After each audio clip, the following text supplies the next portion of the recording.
નમસ્કાર દર્શક મિત્રો, હું નીતિન પટેલ. તમે જોઈ રહ્યા છો સમાચાર મેં આગળ ન્યૂઝ. હવે જોઈએ આજના સમાચાર. મહેસાણા વિસનગર લિંક રોડ પર આવેલ માનવ આશ્રમ ચોકડી નજીક તંત્રની ગંભીર બેદરકારી સામે આવી છે.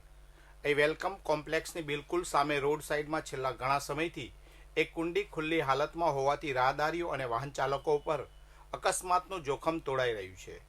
નવાઈની વાત એ છે કે આ કુંડી બનાવ્યા બાદ આજ દિન સુધી તેના ઉપર ઢાંકણું ફિટ કરવાની તસ્દી લેવામાં આવી નથી. વિસનગર લિંક રોડ હોવાને કારણે અહીં દિવસ રાત વાહનોની ભારે અવરજવર રહે છે. વહેલી સવારે અને મોડી રાત્રે વોકિંગમાં નીકળતા લોકો તેમજ કોમ્પ્લેક્સમાં આવતા જતા ગ્રાહકો માટે આ ખુલ્લી કુંડી જોખમી સાબિત થઈ રહી છે. ઘણીવાર વાહનોના ટાયર આ કુંડીમાં ઉતરી જવાની ઘટનાઓ પણ બને છે. સ્થાનિકોની માંગ છે કે તંત્ર દ્વારા આ બાબતે તાત્કાલિક તપાસ કરવામાં આવે. જો આ કુંડી ઉપયોગી હોય તો તેના પર મજબૂત ઢાંકણું ફિટ કરવું જોઈએ અને જો તે બિન ઉપયોગી હોય તો તેનું યોગ્ય પુરાણ કરીને અકસ્માતનો ભય દૂર કરવો જોઈએ. કોઈ મોટી હોનારત સર્જાય તે પહેલા તંત્ર જાગે તેવી આશા રાખવામાં આવી રહી છે. મહેસાણામાં 9 થી 15 વર્ષની દીકરીઓને ગર્ભાશયના મુખના કેન્સર રસી કેમ્પમાં 825 દીકરીને નિઃશુલ્ક રસી આપવામાં આવી હતી.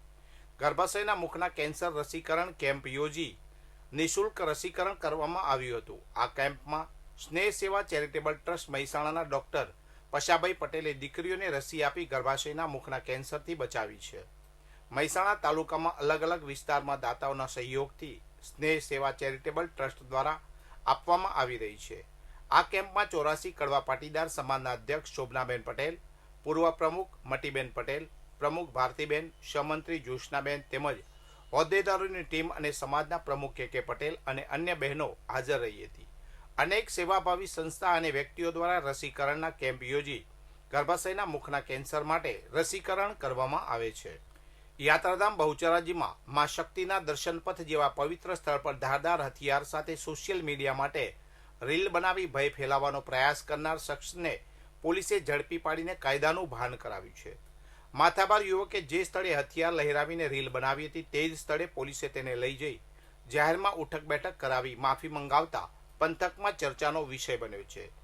પ્રાપ્ત માહિતી અનુસાર બેચર ગામના નાનસંગ ઉર્ફે પિન્ટુ સોલંકી નામના શખ્સે બહુચરાજી મંદિરના દર્શનપથ પર હાથમાં ધારદાર સરો લહેરાવતો હોય તેવી એક રીલ બનાવી સોશિયલ મીડિયા પર વાયરલ કરી હતી. પવિત્ર ધામમાં આ પ્રકારે હથિયાર સાથે રોપ જમાવવાની હરકત પોલીસના ધ્યાન પર આવતા બહુચરાજી પોલીસે તાત્કાલિક એક્શન લીધા હતા. બહુચરાજી પોલીસની ટીમે ગણતરીના કલાકોમાં આરોપી નાનસંગ ઉર્ફે પિન્ટુને દબોચી લીધો હતો. પોલીસ તેને ઘટના સ્થળે એટલે કે દર્શન પથ પર લઈ ગઈ હતી, જ્યાં તેની પાસે જાહેરમાં ઉઠક બેઠક કરાવી હતી અને શાન ઠેકાણે લાવી માફી મંગાવી હતી. સોશિયલ મીડિયાના વળગણમાં કાયદો હાથમાં લેનાર તત્વો માટે પોલીસે આ કડક કાર્યવાહી દ્વારા લાલબત્તી ધરી છે કે પવિત્ર ધામની શાંતિ ડહોળનારાઓ સામે કડક પગલાં લેવામાં આવશે. મહેસાણા જિલ્લાના બહુચરાજી તાલુકાના વિસ્તારમાં શુદ્ધ અને ગુણવત્તાયુક્ત ખાદ્યચીજો મળી રહે તે હેતુથી ફૂડ વિભાગ દ્વારા વિવિધ ડેરીઓ પર આકસ્મિક તપાસ કરવામાં આવી હતી. જિલ્લા ફૂડ અધિકારી વિજય ચૌધરીના માર્ગદર્શન હેઠળ સિનિયર ફૂડ સેફ્ટી ઓફિસર જે પ્રજાપતિ અને યુએચ રાવલની ટીમે દરોડા પાડી પનીર, દહીં, ઘી અને માવા જેવા ખાદ્ય પદાર્થોના શંકાસ્પદ નમૂના લઈ લેબોરેટરીમાં પૃથ્થકરણ અર્થે મોકલી આપ્યા હતા. હારીજ બેચરાજી રોડ પર આવેલા સોમનાથ એમ્પાયર સ્થિત ગણેશ ડેરી એન્ડ પાર્લરમાંથી લૂઝ પનીર અને દહીંના નમૂના લેવામાં આવ્યા હતા. ત્યારબાદ ફૂડ વિભાગની ટીમે ચડાસણા ગામમાં આવેલી બ્રહ્માણી ડેરીમાં પણ તપાસ હાથ ધરી હતી, જ્યાંથી લૂઝ ઘી અને 110 કિલોગ્રામ લૂઝ માવાનો જથ્થો મળી આવ્યો હતો. આ માવો પ્રાથમિક દ્રષ્ટિએ અખાદ્ય જણાતા તેને જમીનમાં ખાડો ખોદીને સ્થળ પર જ નાશ કરવામાં આવ્યો હતો. આ ઉપરાંત ચડાસણાની પરી ડેરીમાં તપાસ કરતા ત્યાંથી પણ 70 કિલોગ્રામ શેકેલો લૂઝ માવો મળી આવ્યો હતો. ફૂડ વિભાગે આ જથ્થાના સેમ્પલ લઈ બાકીનો તમામ જથ્થો બિન આરોગ્યપ્રદ હોવાથી તેનો નાશ કર્યો હતો. આમ ફૂડ વિભાગની આ કાર્યવાહીમાં કુલ 180 કિલોગ્રામ જેટલા અખાદ્ય માવાનો નાશ કરવામાં આવતા ભેળસેળિયા તત્વોમાં ફફડાટ વ્યાપી ગયો છે. આગામી દિવસોમાં લેબોરેટરીમાં રિપોર્ટ આવ્યા બાદ સંબંધિત પેઢીઓ વિરુદ્ધ કાયદેસરની કાર્યવાહી હાથ ધરવામાં આવશે તેમ ફૂડ વિભાગે જણાવ્યું હતું. વિસનગર તાલુકાના થલોટા ગામે શ્રી મહાકાળી માતાજી મંદિરના જીર્ણોદ્ધાર અને શિખરની પુનઃ પ્રાણ પ્રતિષ્ઠા મહોત્સવનું આયોજન કરવામાં આવ્યું છે. આ ત્રિદિવસીય મહોત્સવ 4, 5 અને 6 ફેબ્રુઆરી 2025ના રોજ યોજાશે. થલોટા ગામ સમસ્ત પાટીદાર પ્રજાપતિ પરિવાર અને શ્રી થલોટા કડવા પાટીદાર ચેરિટેબલ ટ્રસ્ટ દ્વારા આયોજિત આ કાર્યક્રમમાં ધાર્મિક આસ્થાની સાથે સામાજિક અને સાંસ્કૃતિક કાર્યક્રમો પણ યોજાશે.